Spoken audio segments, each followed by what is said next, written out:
আজ উল্টো রথ, জগন্নাথ দেবের মাসির বাড়ি থেকে বাড়ি ফেরার পালা।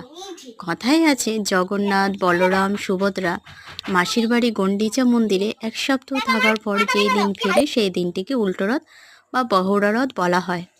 মেয়ে রথ তুলেছিল, তাই আমি ভাবলাম আজ উল্টো রথে জগন্নাথ দেবের জন্য কিছু সামান্য ভোগের আয়োজন করা যাক।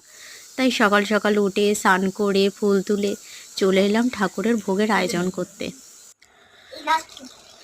একে একে ঠাকুরের ভোগের আয়োজন করছি, সেই সময় আমার মেয়ে এসে বলল, মা আমি একটু লুচি বেলে দেবো। আমি বললাম ঠিক আছে, তাহলে তুমি করো।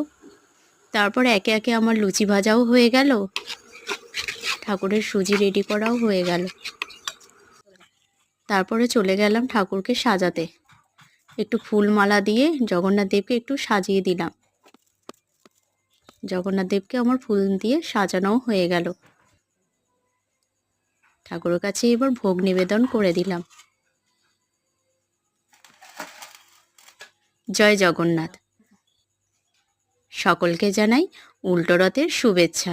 জয় জগন্নাথ। সকলে ভালো থেকো।